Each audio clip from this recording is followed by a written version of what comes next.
I've been looking at like watching the stream, and the opener is like I would start the opener like 5 minutes before. I was like, wow, that's quite annoying. I would rather just if I play a video, something's already happening right away. Yeah, All right, we're live on the stream, and guess what? You don't have to type. Isn't that nice? that is nice. Actually, I need to separate my browser windows out now, though. I gotta have. I'm so glad I have multiple screens. I tell you that. Well, I'm hearing you on the background, in the background, not over my over the meet, but I have Do you have the stream up on your phone or YouTube. something? I have YouTube on my screen, and Yeah, you got. I was hearing your voice, and what a delay there is. Yeah, it's crazy the delay. All right, let's get started. Okay, so this is actually a really cool day for the stream. Today is 101 streams, and I wish we could have got it together last stream. But I got Doug or Thinker888 on the stream today. Welcome, Doug. And he's going to be on here until he doesn't feel like it anymore. Well, I may be called away. You never can tell. Right, yeah. And actually what's coming up is I have a vacation coming up. So this weekend, like my dad's coming in. He's driving all the way from Kentucky out to visit. And the first week in May, I will not be here. Well, So enjoy. yeah, I'm going to have some fun. I was thinking about, bringing my laptop, and doing something about daily art no matter where you're at kind of thing. But then I thought, no, I need some time off of this, you know. After 100 days, it's going to be good. All right, let's Well, you jump into... Oh, go you ahead. still have to do sketching or something, don't you? Oh, yeah. I'll Yeah. be bringing... I mean, that's what I do, daily art every single day. I'll be bringing my sketchbook and maybe my iPad for some digital drawing. And I'll have my laptop with me. I need to for work. But yeah, I'll still be doing stuff every morning. Taking photos, or every evening. I don't know. We'll see. So here's what we're doing on the stream. So not yesterday actually. It was Friday, as I'm setting my watch for every 30 minutes. I got the bong in the background.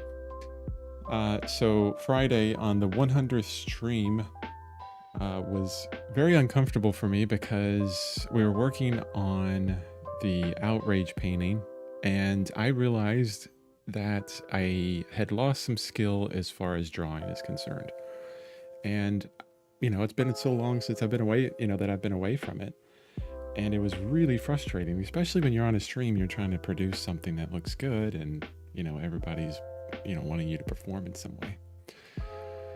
So what I did was freak out basically on this stream, and I got really frustrated the whole day. But it's actually a good thing, because normally when that happens with me, I tend to kind of revel in the problem and say, okay, I'm going to attack this.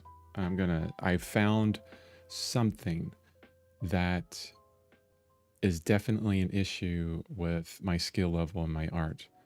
And it's actually wonderful. It's like a big signpost saying, hey, you need to make a small detour this way and then come back to the main road. And the most important thing is coming back to the main road, coming back to that piece, the outrage piece. But right now, what I need to learn, and I'm going to do on the stream and help you guys with as well, is understanding form. Now, what do I mean by form? Well, we'll get into that in a moment, actually, but I want to show you the setup that I have. So for the past couple days, like all day Friday, or all day Saturday, all day Sunday, I was thinking about a plan in order to iterate through learning form as quick as I can to get as much out of it and to make every single brush stroke, 5 to 10 times more valuable. And while learning form, because that's the most important thing. So the plan is to do a lot of portraits and a lot of starts of portraits. Not a full portrait where we get into color and everything, but the beginning of it where we identify the basic shapes of the portrait, kind of like you see here on the right. We identify the basic shapes. We do measurement, we get placement, we identify the major values. And then after that, we maybe do some contours, but identify the form of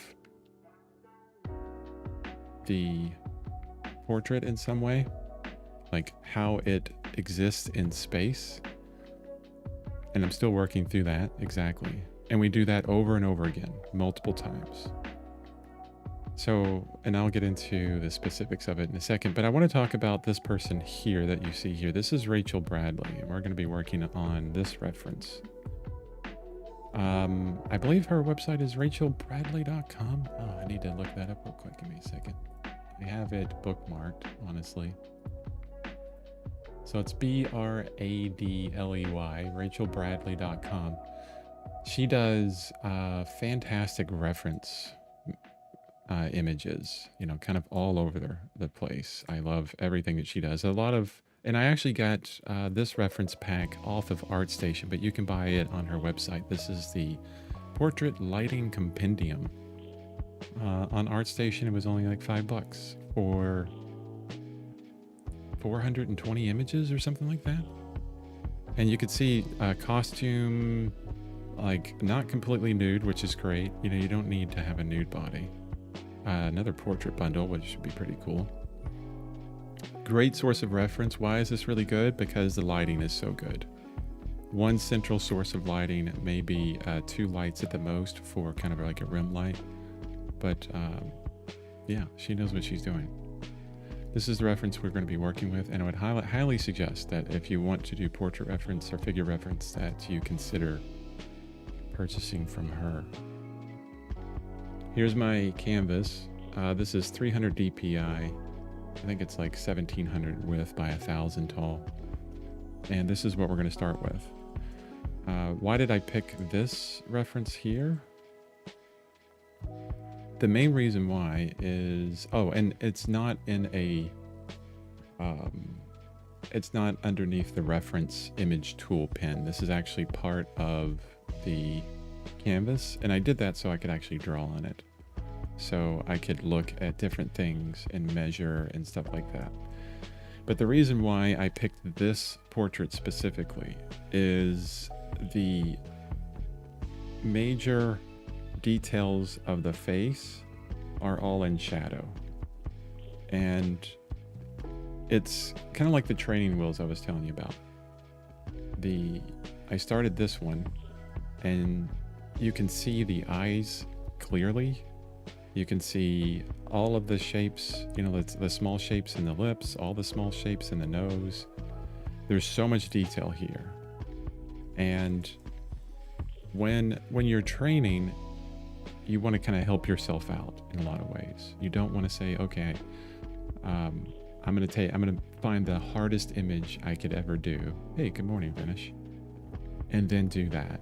You want to work your way up into it. And I realized that yesterday, after choosing that one image, I was like, oh, okay, yeah, I don't want to get into all this eye detail. The placement of the eye would be good.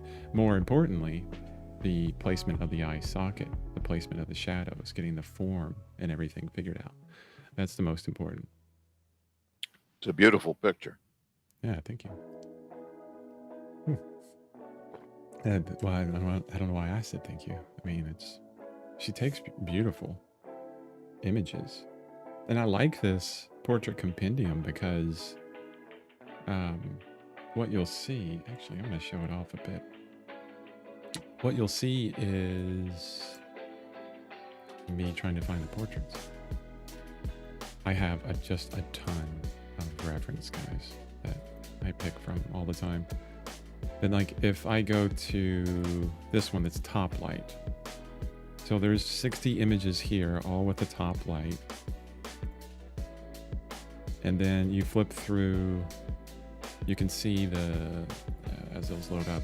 So profile, and then sort of a 3/4 there. That's a little bit more extreme. Front on, and then one on that side, and then profile this side. And so she has images for that. Like now she's changed position, so her head is vertical, and then down.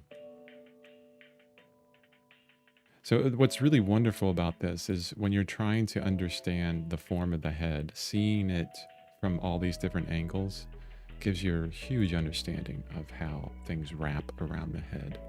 So I think this is going to work really good, or really well. So what do I mean about learning the form?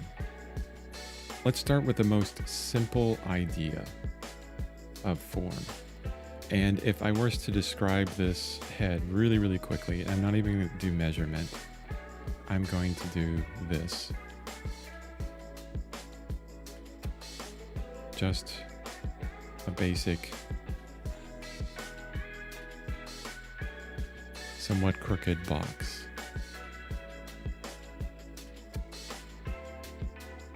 Right? So side of the head, front of the head, top of the head. This is what we have to learn. This is what I'm talking about when I say form.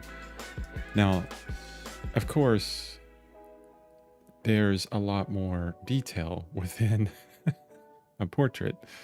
So if you put the brow ridge here, you know, it would probably chop into this box this way, come down within here, the chin would be here, and then you'd have all of this detail within there, right?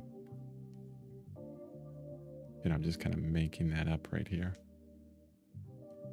So the beginning of the head, you could do even the loomis from here, where you do like a circle, or I'm sorry, a sphere in the head, then you chop off a side of it. I'm not going to get deep into that because I haven't really trained on that.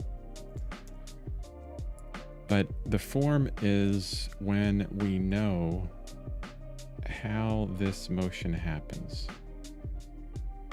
in space, how the profile or the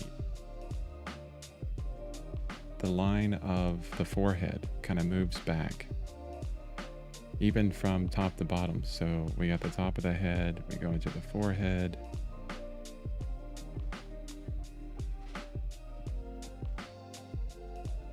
Weren't you doing that already with the cross contours that you started with? Yeah, definitely. But this is a little bit more, I think, I don't want to say intuitive. It's a bit more,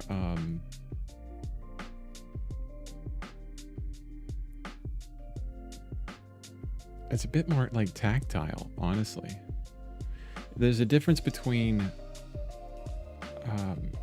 knowing, and actually we're going to be, and that's kind of like a visual, we're going to be starting out in this kind of visual way. Honestly, thank you. I'm kind of all over the place this morning. I should have scripted this out. But we're going to start out in kind of a visual way where we're looking at the light, and I'm just going to get started actually, where we're looking at the light on the figure. And the first thing I'm going to do is I'm going to identify the top of the head where I think it is. And the other thing, the other training wheel here is I have the image the same size as my canvas, okay, or close to it. I'm creating the image the same size as I see it here. So it's a bit easier to visually kind of draw a horizontal, right? In your head. I'm not going to be using these grids, but just as an illustrative point, in your head be able to draw a horizontal all the way across and match it perfectly. That's part of, you know, measurement and getting things right. But when we talk about the visual representation of an image, we look at it kind of in shadow and light shapes. So for this one, we'll be looking at kind of, you know, this shape here, which I've outlined a couple times already. You know, this kind of shadow shape. We'll look at, you know, this light shape, maybe within the hair. We'll break, you know, we'll squint down and break the hair into shapes this way. So this is more of a visual representation of the image. And we'll break it down this way. And then we can get smaller and smaller with it. So we'll break down, you know, the light of the nose, you know, of course, the silhouette of everything. So basically you're blocking in shadows and values. Yeah, well, linear first, and then eventually getting into, you know, all these shapes and values, because, you know, the shadow shapes are linear as well, right? Doing this kind of thing. But first, we normally start with the general indication of an outline, you know, the contour, and break that down to smaller points, right? Find where all these points are, this kind of thing. But a structural approach is different. A structural approach is, and this is, you know, okay, why is visual good? What is its positives and negatives? Well, it's a bit easier to get into. It's what I do most of the time. And I consider myself right now, especially after Saturday, kind of a copy artist, where I could do this all day long, where you sit there and you take your time and you figure out where this shape is, you know, where this contour is, and reproduce it on your page.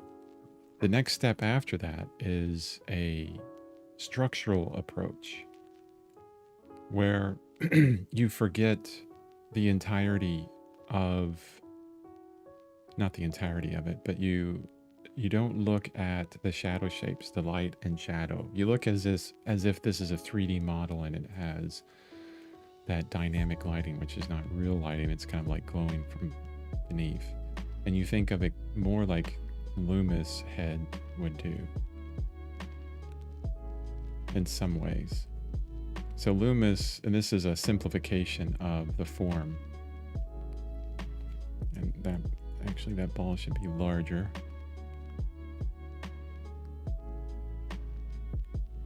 So here, and then you drop a center line down. And like you think of the temple of the bone of the side of the head there.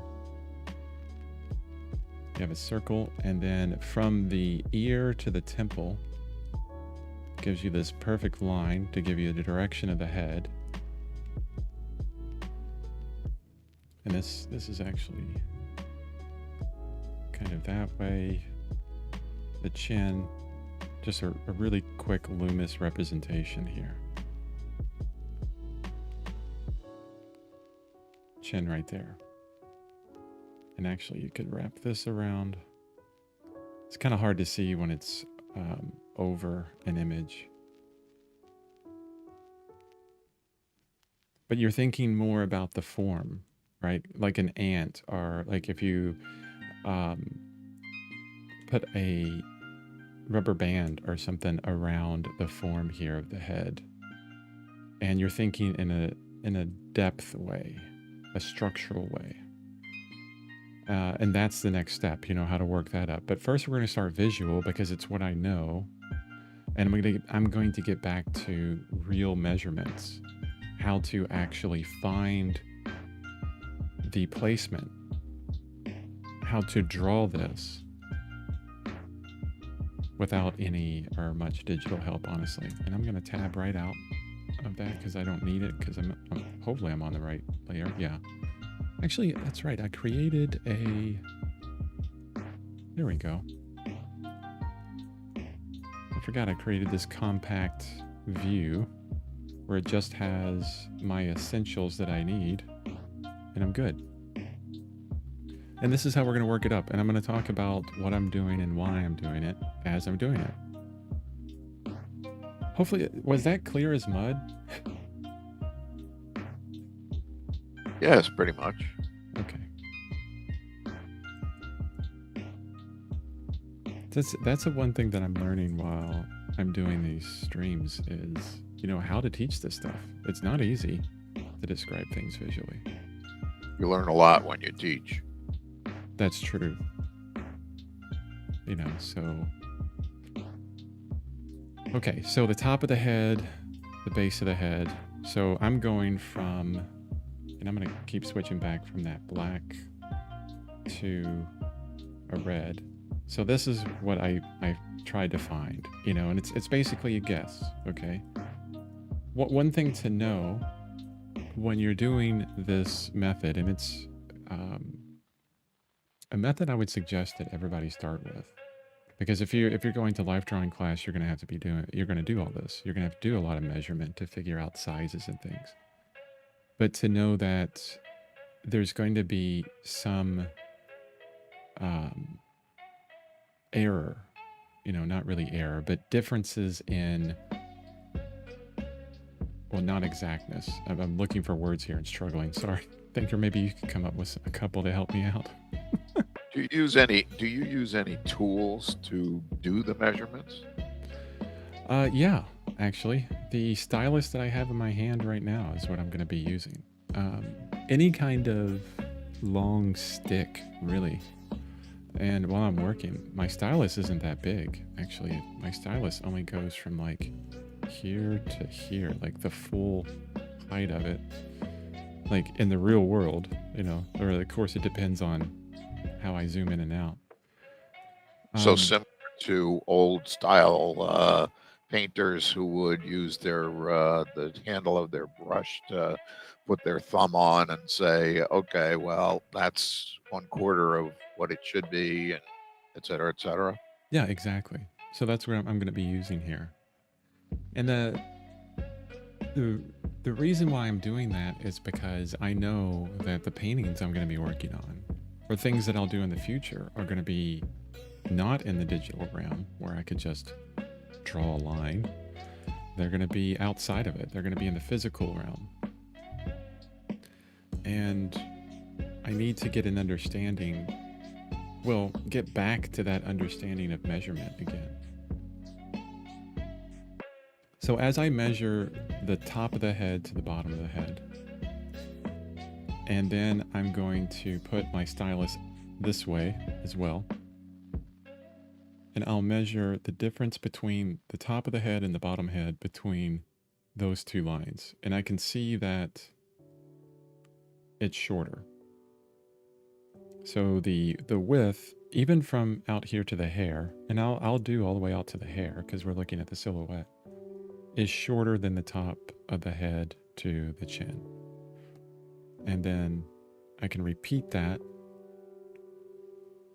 on the right side where I think it is. And as I'm moving my stylus around, you know, kind of holding it in my hand awkwardly and putting my thumb on it in places and putting those marks on the stylus in some way, then I can measure it. And this is a slow way of working. It's not a fast thing. It's a thing where you slow down. So I just checked that and it looks pretty good, honestly.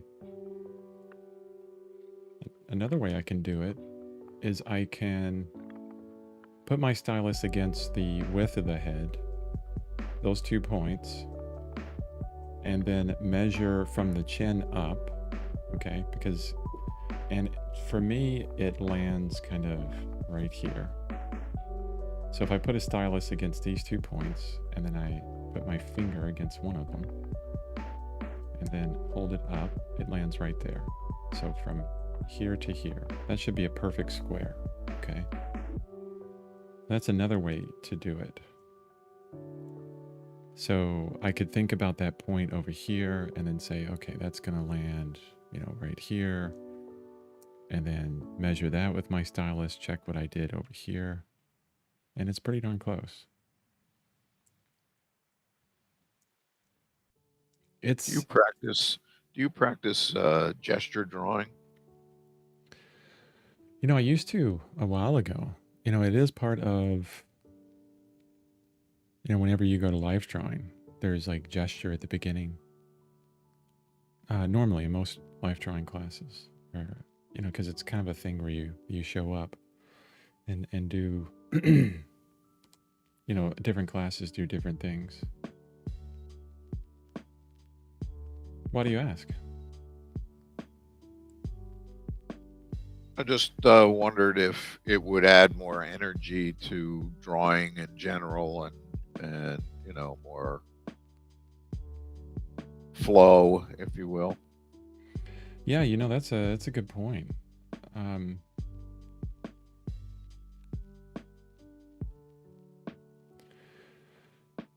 The gesture does get you out of this kind of idea of being kind of really rigid with things. I like Steve Houston's approach. He has a structural and gestural approach to things. So he would come in here and then probably do kind of like this quick idea of the head. He's got this really interesting way of abstracting the head out, where it looks like a big sail in some way. And so he would do something like this. But then at some point, he would go, okay, where does this happen and where does that happen? Let me get back to the structure of it, and then go back to the gesture and kind of go back and forth. But I'm not going to do that now. And the reason why I don't want to do that is because I know what I need as far as my training right now is to get back to finding that exactness, right? And that measurement, which I've gotten away from for so long. And the next part of that is we got the outside here of the head. Okay. I like to find kind of the extremes. And I've said this before, like the easier things. So the hair, the extreme outside of the hair is probably right here. And a lot of this I'm going to be erasing to keep this as clean as possible. And then the extreme outside of the head is going to be like right here. If I draw a vertical, it's going to be this point here. And trying to get that lined up in a place vertically so it matches with the reference. Now, again, it's a lot easier with the reference the same exact size as what you're working on. And that's intentional for me right now. When you're really doing this, it's best to, give yourself that little bit of an edge. Now, the next thing I'm going to do is I'm going to take my stylus and I'm going to put it right up against this angle, just like that. Like, imagine that's my stylus. And then I'm taking my stylus and I'm going to move it straight over to see if I can get that angle here. I'm cheating as I'm showing you. Well, cheating. Oops, and I erased my other line. Now, there is no cheating. There's just different levels of comfort zones. And as long as you're stretching yourself outside of your comfort zone, you're fine. And here's what I'm going to say is practice first. And you can see how my lines are kind of all over the place there. That's another piece of practice here. Like I can do multiple lines, but how can I get those in the same place? A little bit more clean. And then I'm going to test my angle by holding my stylus up to that edge of the hair and then dragging it over. Oh, and I see that the angle is way off. It should be like this.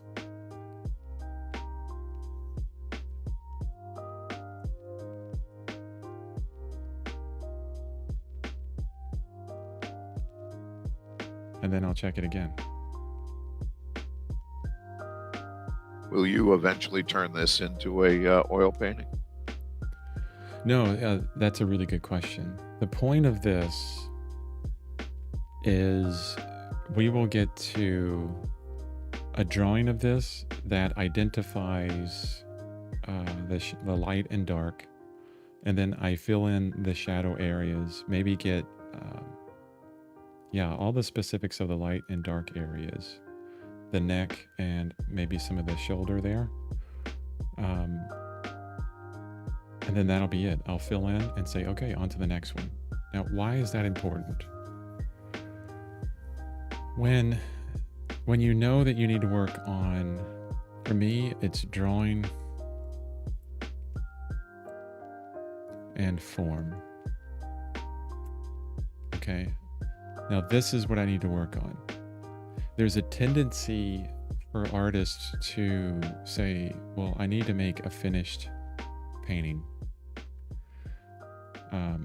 Now, drawing and form is all about the start of a painting, okay? And these are going to be a lot of starts.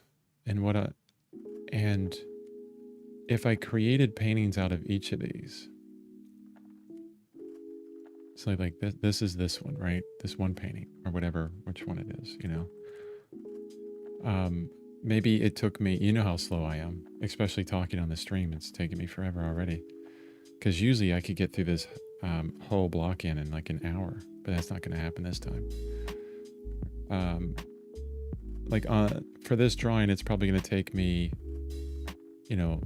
3 hours to get to that point where on the stream, everything is outlined the way I want. And then probably another 15 to 20 to do the rest of the painting.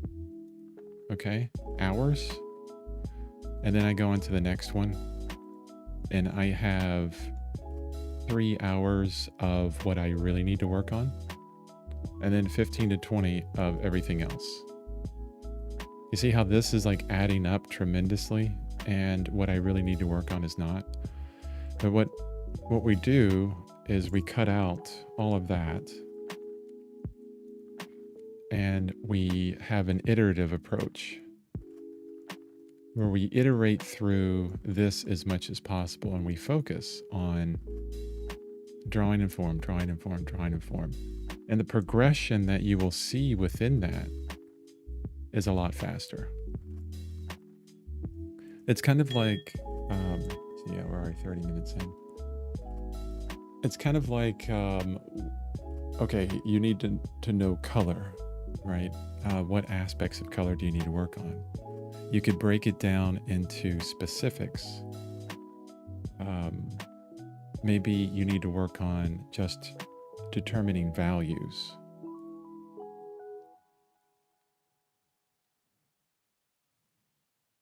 And then you say, okay, I'm going to switch to charcoal for a long time. Well, not a long time, for a bunch of iterative drawings. Okay. And then that will help you work on just value. You focus down and you iterate through it for faster progressions. So will you bring this down to kind of a no-tan value study and then move to the next one? Yes, definitely. That's what it'll be. So it'll be a lot of this. And the faster I can get these, the faster I can learn this, honestly. Not get these done, because if it takes 15 hours for me to do a good drawing on this, but to continually understand, I think that's more important, definitely. So I'm continually doing the same thing, working on the silhouette here. And I'm trying to judge these angles from the 2 points that I created, I determined are the extreme left and extreme right of the width of the head. But the other thing to notice here is I don't have a male figure or a male head. I mean, the other reason why I picked Rachel Bradley is because, you know, it's female proportions. The outrage painting that I want to get back to is female, right? Yes, I could learn drawing and form from, you know, any person, regardless of, you know, how they identify, right? But this is in service to something else, right? And I want to kind of add that in. How can we make every single stroke that we do here, you know, 5 to 10 times more valuable? You think about, you know, kind of the major goals that you're going for. And actually, see, that's a bit too detailed right away. So we think about all the different goals we're going for, and like, okay, I want to learn form really well, but let's do it on a female head. That way it works with the outrage painting. Maybe we work on the head within, multiple times within similar positions. So 3/4, and I'll probably only be doing 3/4 views rather than profiles or straight-ons. It's a better way to know the form. It's the same as a box, you know. If we're doing a straight-on box, it just looks like a square. There could be some indication of perspective within that, but not much. And that's the same thing as a profile view.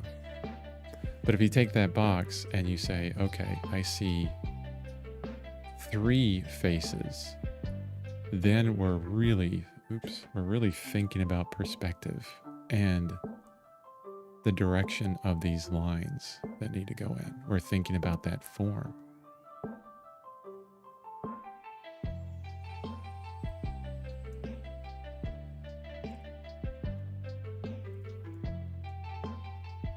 I mean, the other things you can do, I mean, these are not going to be finished paintings, okay? What I need to find is where horizontally this chin fits, or is. So here's the chin here. If I drew a vertical, right? Where is that within what I have drawn? So I need to figure that one out. So these aren't going to be finished drawings, but if you didn't choose to do the iterative approach and you just want to get better at portrait drawing, the other way you can make it more valuable is draw your friends. Say, hey, send me an image of yourself. So now you're kind of building a rapport with individuals and you're making other people happy. It's another thing. Now, as I'm drawing, I can't think of many different other ways, but I'm sure there's a lot of ways you can add things into this. It's kind of like what I was talking about with finish, where you study hands and things like that. So I'm kind of all over the place, guys. I'm going back and forth from talking about one thing to actually drawing, but I'm measuring with my stylus what I think, you know, I'm kind of just guessing, like this is where the chin would hit on a vertical line all the way to the bottom. And then I'm measuring, you know, okay, on my stylus, how big is that? Right? And then I'll put my finger on my stylus to see how big that is. And then I'll take that same distance, which is, and I'll put it on the left, and my stylus ends up way out here. So that distance. So that gives me an understanding that the chin is one of those lengths, whatever that is in my stylus. You know, I'm not going to define it. It is not exactly half. There's more on this side, so it's larger on this side than it is on that side. And you know, this distance here, whatever's left that I have to chop off, right? that's going to be kind of where you guess, where there's going to be,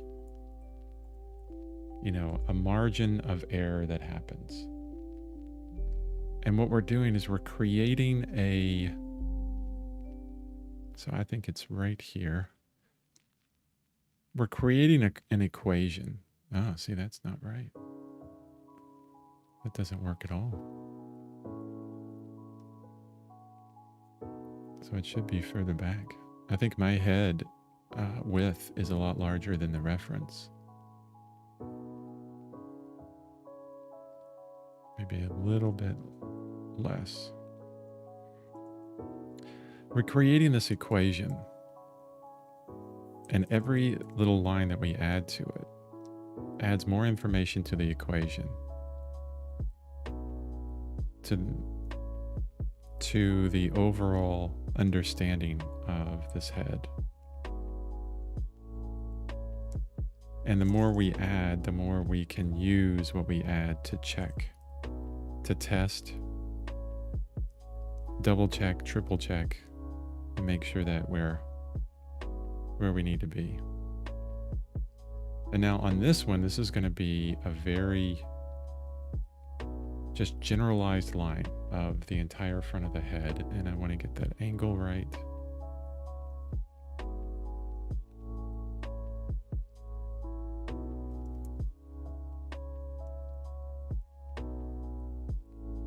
Ooh, that's pretty good. When I test it with my stylus, that's pretty good. And then I could measure from the bottom of the chin where I have it to... The other thing to look at is corners. So I'm looking at this corner here. See how it makes that really cool point? So I could have this vertical where the chin is and then measure from there to there, okay? And get an understanding of where that is vertically within the head. So we'll do the same thing. I'll take my stylus, I'll put it up against the image, mark that point off with my finger. It ends up there. And we can say that that kind of cuts off that much, right?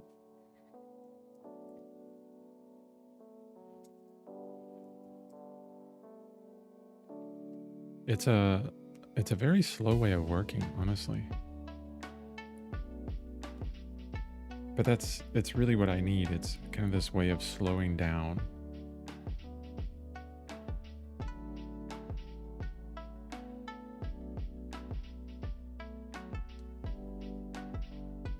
I feel like we're in this realm of time. Actually, it was pretty close already.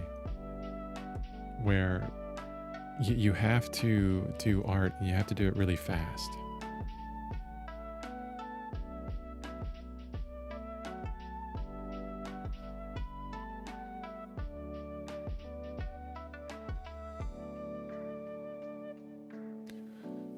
Hey, good morning, Ashton. Sorry, I've been so focused on this, I haven't been watching the chat.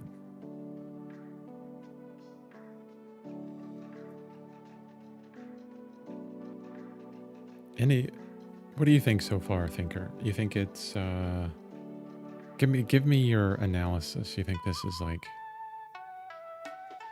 too crazy, too arduous, too tedious? No, not at all. I think it's if it's what you need, it's good. I mean, I probably wouldn't go into this level of detail because I think you're trying to fight yourself in terms of where your detail is and where it isn't. Broad strokes of value and then carving out might work differently, but it's what you're all about, is breaking it down into smaller segments, starting from the large and then working towards the detail.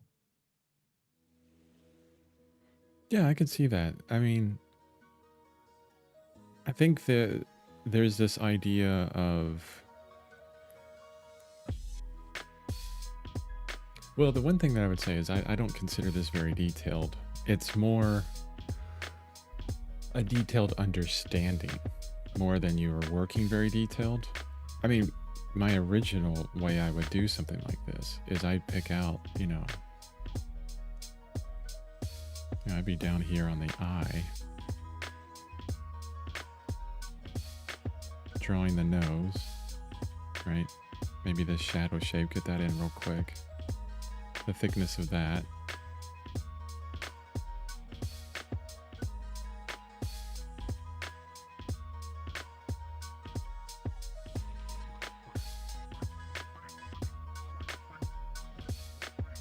Figure out like these lips. And then keep building up from there. Kind of like, okay, well, I got that little piece in. So where does that eyebrow go? And how far back is this? So that's a detailed approach. That's where you're going right for the details. This is more like Michelangelo, I would say. Where you have this big block of marble, right? And within that marble somewhere is the sculpture David with the contrapposto. I forget which way it goes. David. And you keep chipping away at that, each piece.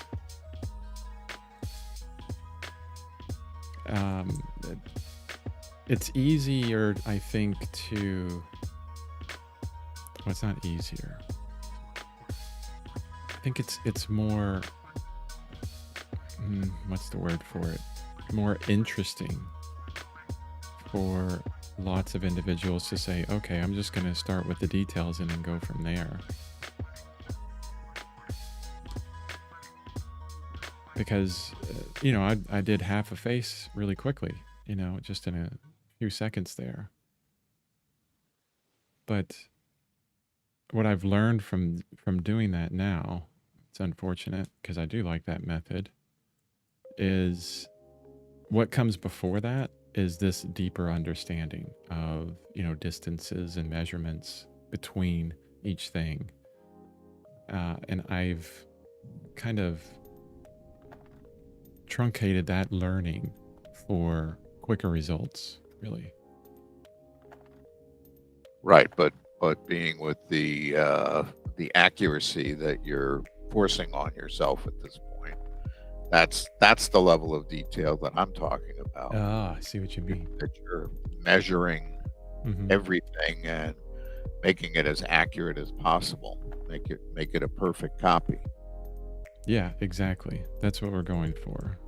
Not I wouldn't say perfect copy, but yeah, no, I can see what you mean. A perfect copy in a generalized sense. I know that doesn't make sense, but if like I blurred this image out, like if you squinted at it and just saw the light and dark shape, getting that down exactly. Yeah. And I think that's 100% necessary. Not only just for me, but for everybody that wants to improve their drawing. I really do.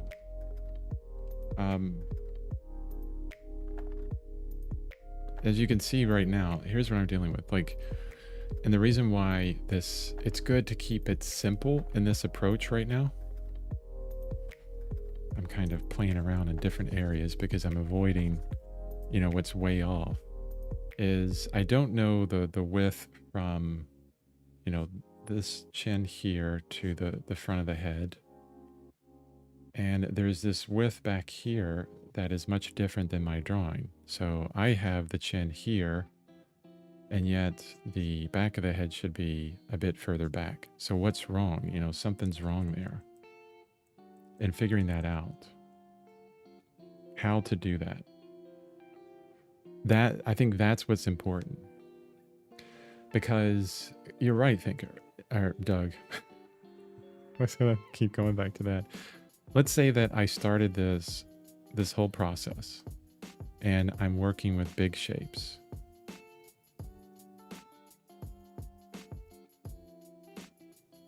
Well, let me ask you this. Let me ask you the question. Like, let's say I did it this way, where I'm thinking about just the big shadow shapes. Maybe it's dark back here with this shadow shape.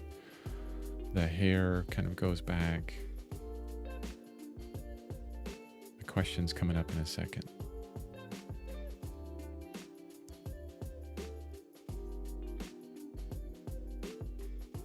Don't you think that once I hit this mark, like I do this really quickly, and maybe it's a bit more exact, yeah, it's a bit closer in some way.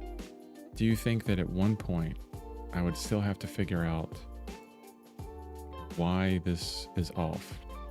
The distance between the, where I put the chin shadow and the back of the head, like why is that off? Well, I think doing it the way you're doing it right this second would be like carving, like Michelangelo. You carve out shapes and take a look at relative positions and work at it that way rather than specific absolute specific measurements. Get a feel for it rather than a precise measurement. Oh, even Josh is chiming in. I'm going to argue on this approach for what you're trying to learn. You're practicing observation right now, not understanding. It's when you can change what you're referencing and make that change believable that you understand the structure underneath. Correct. That's 100% true.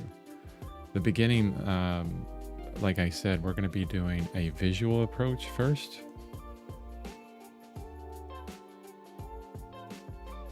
And actually, maybe I should change that, and then structural.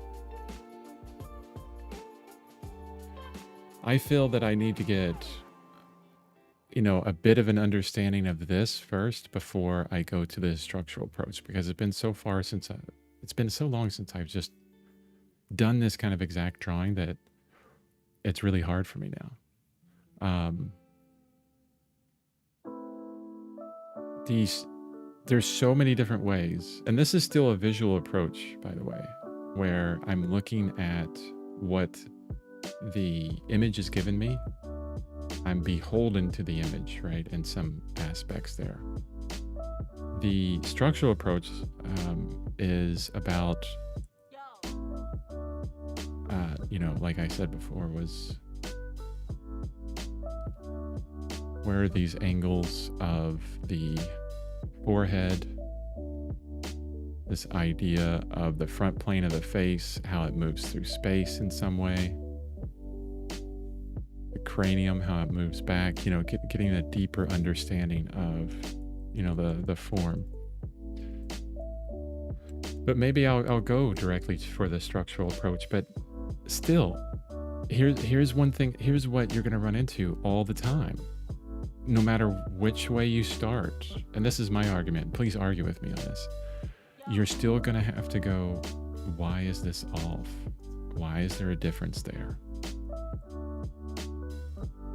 And you're not always going to have a head that's a perfect size. Remember, I said that I have that there as a piece of like training wheels, right?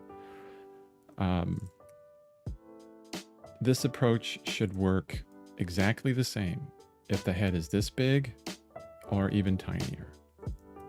So if I have this distance off, I still need to go in here and do some measurement and figure out, oh, okay, even if I had like all the shadow shapes blocked in, blocked out, whatever, or the structural approach, whatever, I'm still going to have to figure out that distance, right?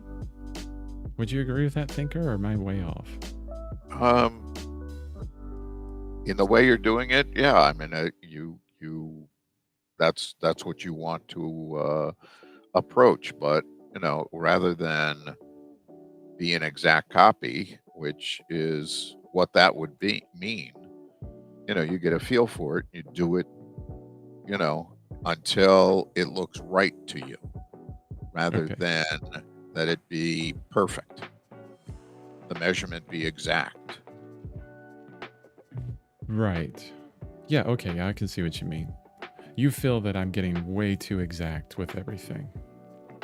Okay. And that, yeah, I could empathize with that. So let's do this. Let's do this kind of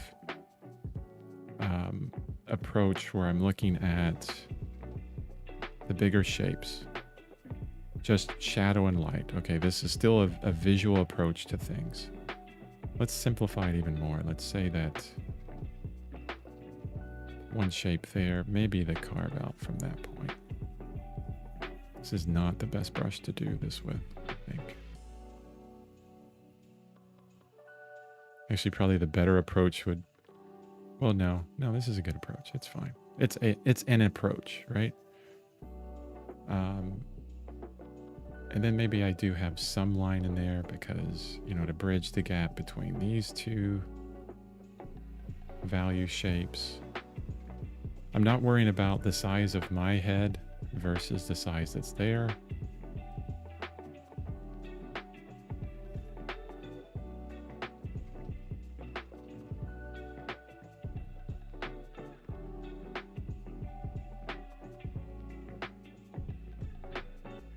That's actually supposed to be a lot closer. I can see that right away. And then, you know, we also have the background, right? So what I'm outlining there is not really the line of the head, but it would be the background. So this is kind of like the method you're talking about, right, Tinker? Where you're going in here and just adding in some shadow. Maybe I do like a, oops, not Just that. the shadows, and then change values. You should probably have 3 to 5 different values to slowly carve away and work at the So for work with example, the shapes. like carving out this ear, right? Yeah, exactly. In some kind of way. And actually,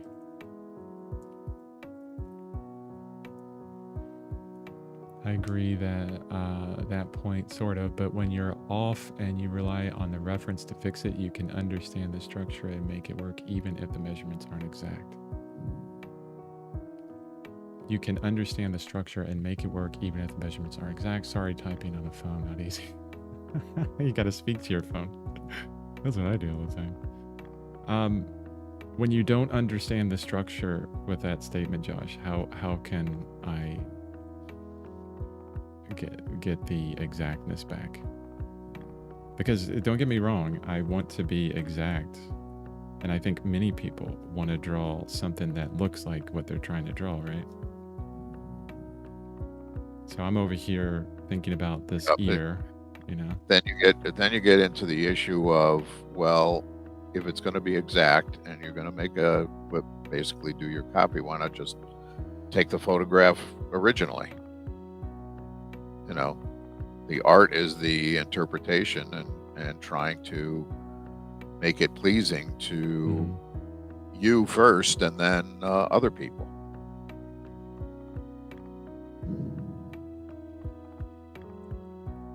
Yeah, I feel like, but there's levels. Sure, you know. I'm sure you know what the underlayment of the skeletal structure and the muscles. You know, you've studied this for 10 years. It's just that you've been out of practice for a while of doing this kind of analysis and putting it together the way you want.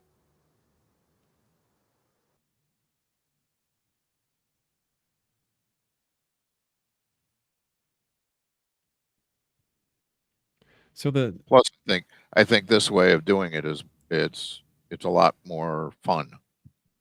It is, yeah, it is more fun because, you know, there's a lot of pressure that's off at this point. And it gets you out of detail, out of, you know, getting out a protractor and saying, okay, well, angle is exactly 32.7 degrees or something.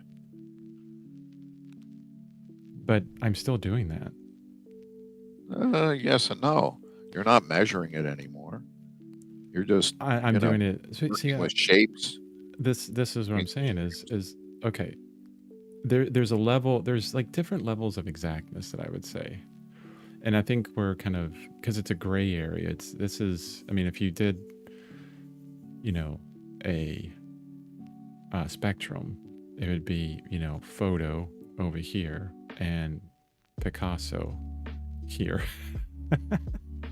You know, what level do we want to be at, right? Of course, and I agree 100%. I don't want to be here, but I like to have Like, I want to reproduce Rachel. I don't want it to be just a woman. So at what point? So if I placed myself on this graph here, what would be the midway? Like a representation of a person. I can't figure that out. But I would probably be closer to this side, you know, wanting to have some exactness.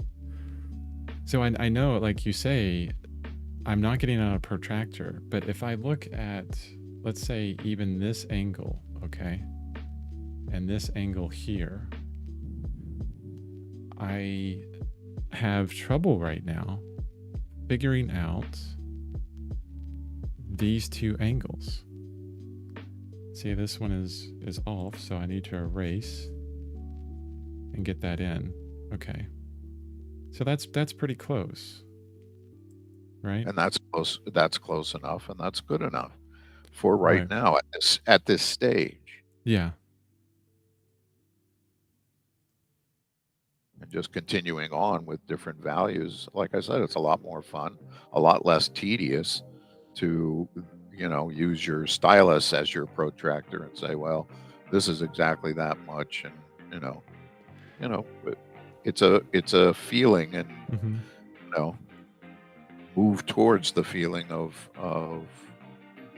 you know, the artist as opposed to the photograph. And you can tell you are already doing that in terms of with this, in terms of, well, that angle is a little off, isn't it? Yeah, so you adjust it. That's what painting is to me. It's just a constant level of adjustments.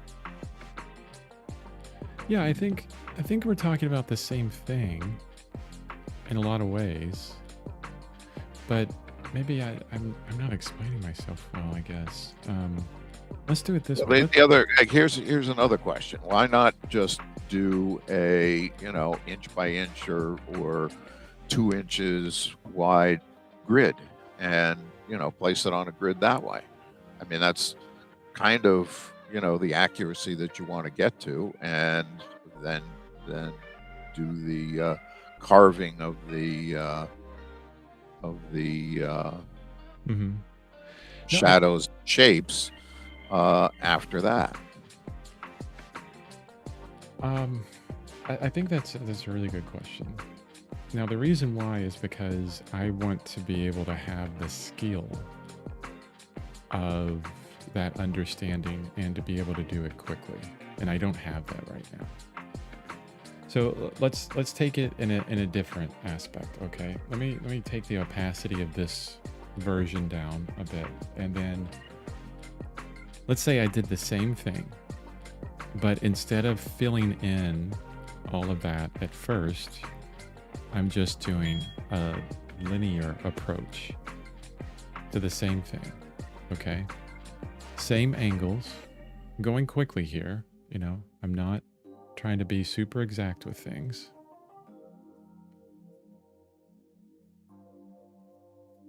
You know, outlining that shadow shape, you know, the background is here. This way, that way. And instead of me actually, I think where the hang up is, where, no, not the hang up. I have to choose my words wisely all the time, but I think where we're probably having a good argument on this about is the measurement aspect, is this idea of checking the drawing, right? With a separate implement. There's kind of this, maybe you have a feeling of it gets too far away from the freedom that you need as an artist, maybe. See, I can see right away that this is, you know, the whole head is of the wrong size right away. Top to bottom, left to right is wrong. So now you adjust. Yeah, exactly. And it, you know, you get faster at it as you do those adjustments, and you get better and better with your more level of accuracy without having to rely on the stylus. And this is exactly that. You No, just work at it. I think it's the same way. I think we're talking about the same thing. Like, I don't want to reproduce this photo exactly. We're talking about this very generalized level of doing, this drawing, but I'm doing it linearly. And instead of guessing all the time, I'm using my stylus to give me something a little bit closer, right? Something like I could sit here and I could go, okay, I'm going to guess. And no, that doesn't look right. What's the difference? What's the problem there? The faster I get at this, of understanding, these measurements and differences, even with my stylus, I feel like the stylus can get me there faster, right? If I have an implement of measurement between the two. I feel like I don't explain myself very well, and that's the reason why I'm here. I'm trying to figure out how to talk this stuff out. But I think we're going for the same thing, Yeah, it's just different ways of getting to the same result, and whether it's faster one way or another. I mean, maybe you start with the notan approach and then go to your measurements. Take your best shot and then go to your measurements and see how close you were and make the adjustments based on your measurements after exactly. you've done the notan. Exactly. Yeah, I think we're talking about the same thing, where I'm just approaching it, linearly rather than, in these big swaths of color. Because two things. Digitally, this is easy to change, right? But if I had this on a painting, because I'm thinking about the future too, right? If I had all this charcoal on my painting, it would be a lot more work to erase big chunks of, maybe I need to... Oh God, I'd never do it in charcoal. See, I need to erase, this big chunk here. Charcoal's everywhere. Even in graphite. Like, how am I going to put in this big chunk of stuff in graphite, right? You wouldn't. You'd be blocking it in by the local color. With paint? Yeah, with paint. Okay. And then you carve, and then you carve away with other colors and other values into those basic blocked in shapes. So Josh says, we've talked about this in the past, specifically with bark plates. This is helping you learn to render accurately. If you want to learn the form of the head quickly, draw 100 heads. Okay, and I've already said this, Josh, and maybe I'm completely off, but I feel like I need this kind of visual understanding again of this process, this measurement process again, before I can even get to that. But maybe I'm wrong. Maybe I just go into the structural approach. But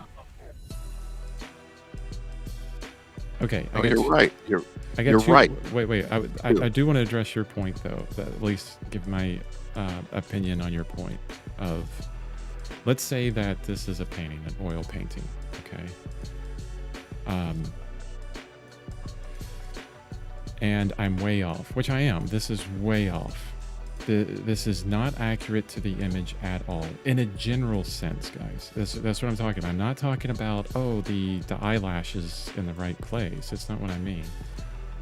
The general structure of the head is way off. And if I had all of this in oil paint, and specifically if I had, a background color, because that's what I would use to carve in with, it would be very hard, much more difficult to make adjustments to that than if I was just doing lines.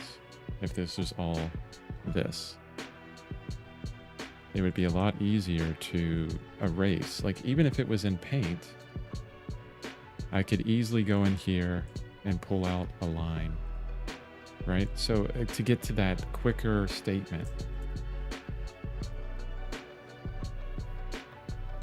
Yeah, I Yeah. don't disagree with that. I mean, you would start with this line drawing on an oil canvas. Hmm. Start with blocking in everything. You would start with this.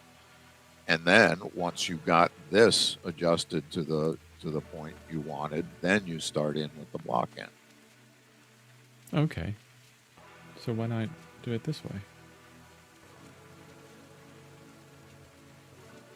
What's see? Maybe I'm just not understanding what's. I could do this one of two ways. I could do this approach, which this is not.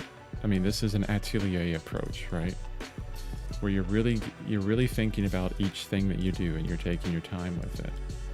Okay, and this is much closer in accuracy to the photo with every line. Or I could do this approach and then offload a lot of the time within fixing. But I would still need to go and figure out, okay, how would I, let me ask you this, thinker, how would I find out the problem with the structure of this head at this point? Because it is wrong, it's off in some way. And I'm not talking about its exactness with the size of this image. Like, even if I change the size of this image, I mean, I feel like, and I'm not sure, that the width, like, it's not tall enough, maybe? Do you see what I mean? No, you lost me there. So the drawing is off. Can you agree on that? The drawing is wrong on this right side. It doesn't. The angle of the front of the face is off, and the size is too big. But you can see those things. Right. You can make those adjustments. Okay. Yeah, that's true. So what I'm asking is how would you go about doing that with this? Like, I'm going to erase that, and I'm going to get this angle right, and I'm going to use my stylus to do it. To look at that angle and drag it over on top, and like, that's a better angle, right? And then maybe seems to look a little bit better. But again, I asked my question: why not start with a 2-inch grid or an inch grid, and you can see, count over 3 spaces, and do it that way. I'm talking about eventually building in speed to your practice, rather than every little thing. Well, this angle is here and that angle is there, and I've got to have a measurement from there to there, and et cetera, et cetera. I mean, you can do it that way. It's not. There's nothing wrong with it, per se. I'm just, I would like to get to the speed part faster, and I don't know if my way is better or your way is better. It just seems to me that you're stopping and okay, well, I don't like the way this looks on my rendition, so now let me go and measure that, and now it looks better because I've changed it because I measured it. Well, no, take a look at it, and what is wrong with it, so that you build it into your muscle memory, so to speak, not rely on the stylus to get you there. Just a different way, a different approach, different way of doing things. Yeah, I think we're kind of on the same plane there in some ways. You're right. It's different approaches to get to a point. I think to your point of speed, that comes later. I'm so and I know where I'm at as far as skill level here. And usually, Josh will tell you that I'm pretty hard on myself as far as that's concerned. But I'm going faster now. I'm doing this drawing a bit faster. because I am truly thinking about your words, and I'm going, okay, there's something to this. Do I need to constantly do that stylus? Do I need to get in my way that much? Oops. Or do I already have the skill to be able to quickly judge an angle, judge a horizontal, judge a vertical without utilizing any other tool? And maybe I do. I'm not so certain of that right now, considering how much fixing I'm doing here. Because that needs to go way down here. That needs to go way down there.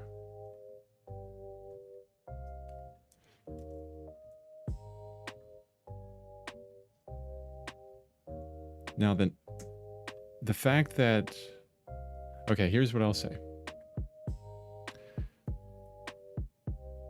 Because I can look at this ear, and I can see quickly the difference between the ear size and from this point to the change in the jaw, right? I can see this size, and it's going to be probably about right there. Maybe a little bit, so the jaw's a little bit longer to that angle. I saw that really quickly, and I put that down. But what did it take for me to get there? Years of practice, and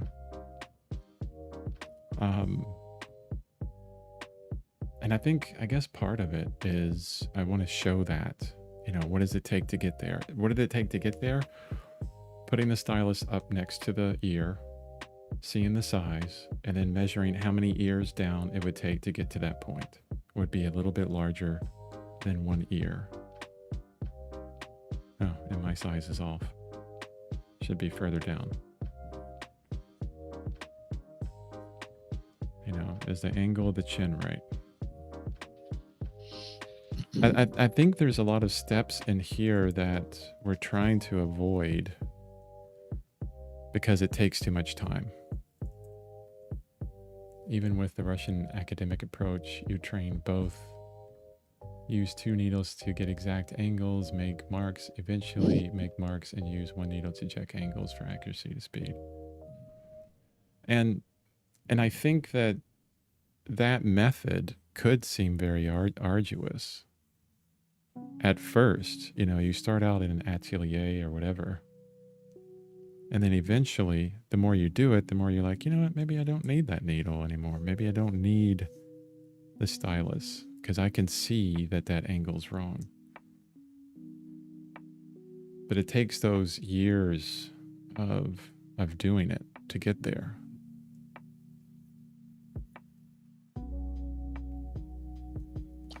And you can get there either way. Yes.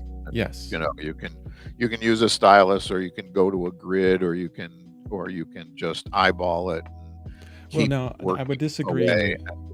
I would disagree on the grid, because what we're talking about here is a difference from getting to an accurate drawing and gaining understanding while you're getting there. Yeah, I could see that. Because a grid removes that from you. Start my day. This has been interesting, and I think pretty good. Yeah, I need to. For me. I need to go on as well. You can see how much this other method grew out compared to what I was doing before, which is a much more accurate rendition. Yeah. Honestly, guys, I like this way better right now for me. But for you, that works. I'm going to keep trying to do something so I can speed this up, finding a way to gain that understanding, because that's what's the most important.